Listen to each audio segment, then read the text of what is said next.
Hello, I'm the Nostalgia Critic guy, remember it? So you don't have to. I'm just gonna come out and say it. I hate the Flintstones. I do! I fucking hate the Flintstones! I mean, okay, I sort of respect it for being the first weekly animated show in primetime. That's pretty impressive. But the animation is bad, the jokes are cheap, the stories are forgettable, and the characters just aren't that interesting. They're boring as hell. The only cool thing about it was those household appliances that were used from prehistoric animals. That was it. I've heard of lamer gimmicks to base a movie on.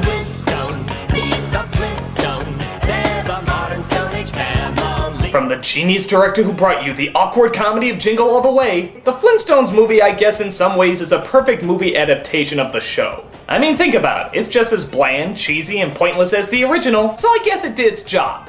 The only problem is that job was sucking! So, let's take a look at the Flintstones live-action movie. You poor fucking saps.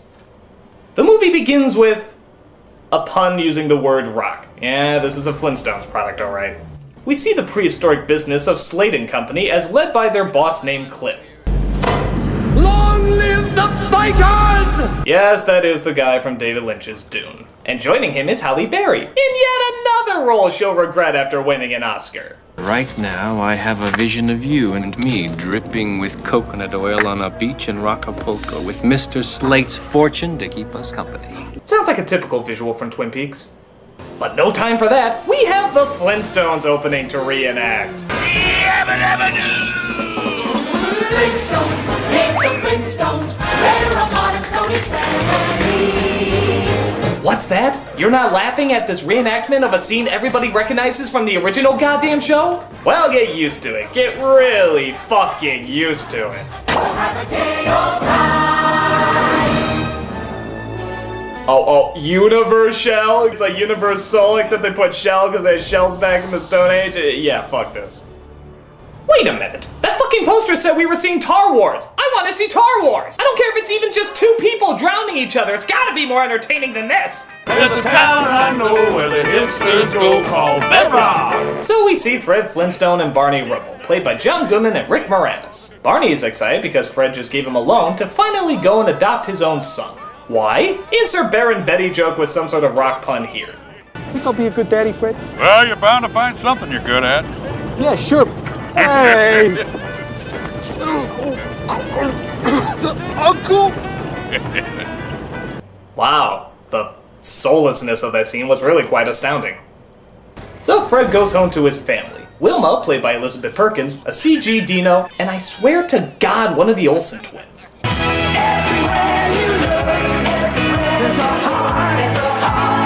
So Fred confesses to Wilma that he took some money out to help the Rubbles, as Wilma, it turns out, is very proud of him. What you have just done for the Rubbles is the sweetest, most generous thing I ever heard. This will be one of the many scenes that goes totally nowhere. Oh, for God's sake, that's not the set! It's the Happy Meal toys on display! No.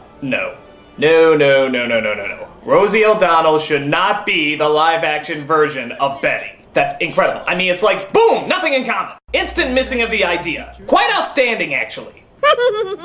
So they adopt a kid that looks like, oddly enough, a real caveman, and decide to clean him up and make him look like Jake Lloyd. Of course, in keeping with the cartoon, the kid is stronger than life, and they end up calling him Bam Bam. Break with a caveman. Make with a caveman. C-I-V-M-A-N caveman. Wow! What an arm! You know, these scenes are so rushed I keep expecting a commercial logo to pop up in the corner. Post Cocoa Pebbles cereal, part of this complete breakfast. So they go ahead and recreate the bowling scenes from the show. It's not funny, but I'm sure they felt like they had to, as Barney reads a poem that he's written about his best friend, Fred. Since I was just a lad of 10, I've had the very bestest friend. But for my friend, the special part is what's behind his ribs, his heart. Come on, save Jules' poetry for later. That was beautiful, Bon. I meant every word of it, Fred. Care to join me in a cold one? Come on, Bond, let's celebrate with a Winston cigarette. Winston tastes good like a cigarette should. So he he comes home only to find that Wilma's angry mother is there, played by Elizabeth Taylor. He robs your nest egg to bail out that little troll next door while my daughter has to wash her clothes in the river. How does one accept the fact that she was once Cleopatra and now she's in the Flintstones? I suppose it can work backwards too. So after another, 2 minutes of a scene that doesn't go anywhere, we cut to the next day where their boss Cliff has an exciting announcement. Today, I am here to formally announce the creation of Slate & Company's Executive Placement Program. Hold your questions, please. Monkey! An aptitude test will be given, granting one of you the opportunity to crawl out of the primordial ooze and be somebody. A vice president at Slate & Company. Ah, yes. I remember when my boss at my old job used to come down and spontaneously offer the vice presidency to one of the lower class. Unfortunately, I didn't get it, but I showed him.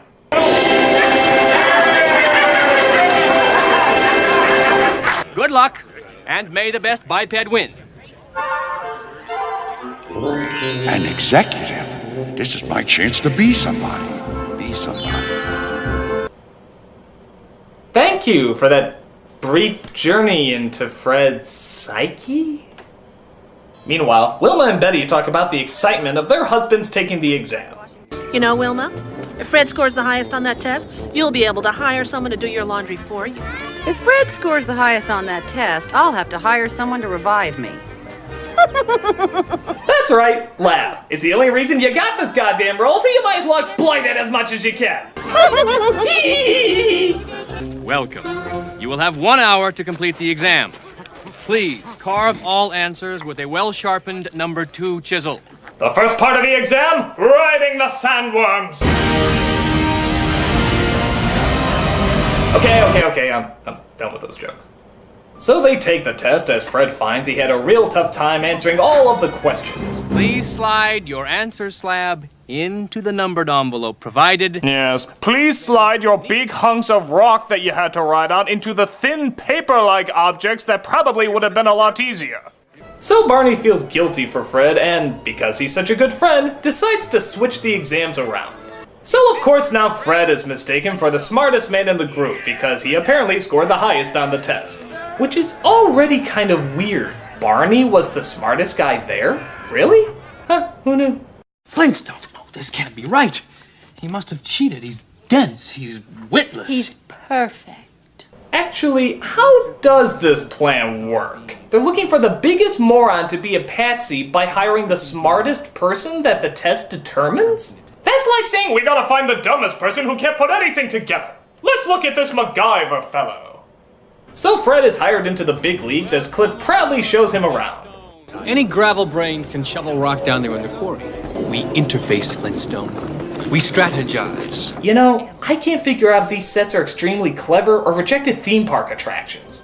This is my office. This is my chair. My desk. Am I interrupting? Is that my hoe? Fred, I'd like you to meet your new secretary, Miss Sharon Stone. That joke hurt too much! Oh! Can I get you anything? Coffee? Sure. How would you like it? Blah. A cup? Good answer. He also comes across a bird who plays back everything he says, voiced by Harvey Korman. It was I, your Dictabird. Dicta what? Dictabird, read my beak. Cliff, let's play golf. We can prioritize, conceptualize, and tenderize. I will be your guide on the Flintstones ride. But there is one downside to his fame. It turns out he has to fire Barney, because apparently he scored the lowest on the exam, which of course, Barney switched. Congratulations, big guy. Barney, I can't accept this. Sure you can. No, I can't. Take it back. Don't you like the color? You're fired. Fired? I guess it was the wrong color. So after another, 2 minutes of a scene that ends on nothing, we cut to Barney and Fred talking outside. You don't worry about me, Fred. I've been working in that quarry since it was only 8 feet deep. Attaboy! There could be a whole new world opening up for me. Boy, he's sure taking that best friend firing him thing pretty well, isn't he? Did we miss a scene? Hey, Fred, there's just one thing I gotta know. After all these years, how come they're canning me? You got the lowest score, pal. So yeah, Barney finds out that he's a total fuck out for not realizing that he's a genius, as we cut to our next scene with ow, ow, joke hurting me, ow! Wilma, that is beautiful. Well, I have always wanted a Hallstone original. Wilma, is it strange us still being friends even though your husband fired my husband? I don't know. I'm still wondering how we go to the bathroom in this crazy world. So Bam Bam destroys a bunch of priceless crystals that bankrupts the Rubbles, which means now they have to live with the Flintstones in order to get by. Flintstones and Rubbles under one roof. Yeah, but Fred, you know it's only temporary. It better be. I'm talking about drawing a line in the sand, dude. Across this line, you do not. Hey, Barn, you like your steak rare? Yeah. That one's yours. Hey! Hey, stop! Come here, you purple rodent! Hey, Barn! Don't forget to wash that off before you eat it. Yeah, enough of that shit. Let's cut to another Halle Berry sex scene. Wilma, what a surprise. Oh, that'll be all, Miss Stone. I'll sign those documents and place them on your desk. Whatever you want. Your secretary is very attractive. Really? I hadn't noticed. I've come to talk about the Rubbles' troubles. It's gotten so bad they've had... Well, look at that! Another scene that didn't seem to go anywhere. He flirts with Halle Berry, and it doesn't affect the plot at all. And, wouldn't you know it, this scene also happens to be about 2 minutes long. That seems to be the pattern of this movie. Start a scene, have it go nowhere, and then disappear after 2 minutes. That's all this movie is, just a collection of unfunny 2-minute scenes, one after another. Seriously, Halle Berry should just come out in the middle of the scene and be like, guys, I'm really sorry. I know this movie is hard to sit through, but, here. Did that help? I hope that helped. That's all I got. Look, just bear with it. There's only an hour left. It'll be over soon. It'll be over soon. But Barry is concerned because Flintstone is starting to question the choices that Cliff is making. I'm worried, Cliff. He's smarter than we thought. He's been asking a lot of questions. You mean the guy who actually tested the smartest is actually asking smart questions? Would have seen that coming. But Cliff throws more money at him, as this, of course, turns Fred into a greedy, self-centered jerk. Kinda like the producers of this movie. Fred, did you hear what happened to everyone at the quarry today? Yep. He fired them. I didn't do that. You did too? It's all over the TV. Fred! Wilma, who are you gonna believe? Me or some busboy? He's just jealous of my hard-earned success. Wow, what a Flint's hole. So after Barney and Betty decide to leave, Wilma decides she's pretty angry at Fred too. Hold it. Is that the Christmas Story lamp? I don't get it. Who needs the Rubbles? I do. I don't need this necklace. You know, I don't need this lamp. Not a finger! And I don't need this television set. Not the TV. Oh no! We didn't figure out a funny way to explain how that thing has electricity to make it function yet! Once around the block, you'll realize the folly of your ways, and you'll come crawling back. You will bow down before me! Both you, and then one day, your ass! So after, gasp, another 2-minute scene that goes nowhere, Flintstone becomes a fugitive because Cliff has framed him for embezzling money. Yeah, because when I think of the story of the Flintstones, I think of embezzlement plots. But Wilma has an idea as she suddenly loves him again, I guess, as she gets the bird to tell everybody the truth. You are the only one who can help clear my husband. My, what a delicious irony. Thank you for sharing it with me. Now let me share something with you.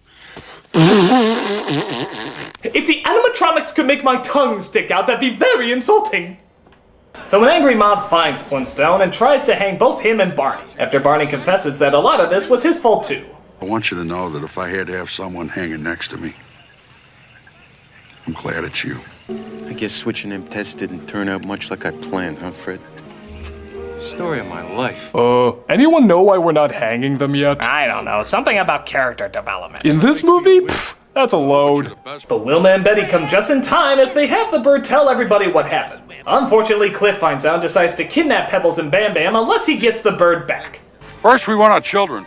Of course. Now, give me the bird. Gladly. should have signed with Disney. They never would have allowed this sort of thing to happen. I don't know. Killing off innocent animals seems to be like a fetish for them. Well, now wait a minute. We've seen Bam Bam lift heavy furniture, smash through a stone wall, and yet he can't break through a simple rope? What is rope like his kryptonite? Is he allergic to hemp? Science of Wile E. Coyote, don't fail me now!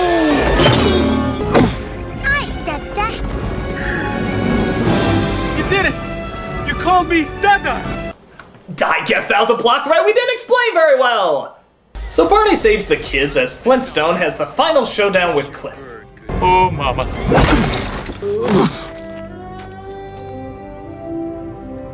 Will there be anything else, Mr. Flintstone? No, Miss Stone, take the rest of the day off. As well as your top. No, it's just wait for swordfish. So Fred destroys the machine as a whole bunch of new material called concrete covers Cliff, burying him alive. Of course, the cops finally arrive just as everything wraps up and the CEO looks over the destruction. How did this happen to Cliff? Mr. Slade, I'm sorry. Sorry?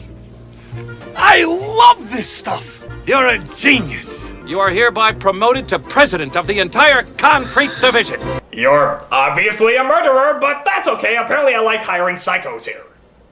So the Flintstones get done watching the movie about themselves, which was apparently called Tar Wars, as they reenact even more scenes, which just constantly reminds me of why the cartoon wasn't funny.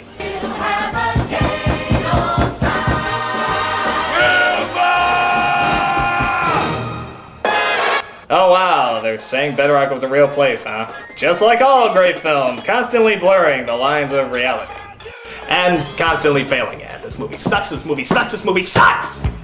I mean, I suppose if you have little kids, they might like it, but dude, that's a lot of money to toss into a bunch of throwaway puns. To give credit though, you can't really blame Hanna-Barbera for it. I mean, if some executive came up to you and said, "Hey, we know you made the Flintstones on only $5 and 3 pieces of paper, now we want to throw millions of dollars at it," would you say no?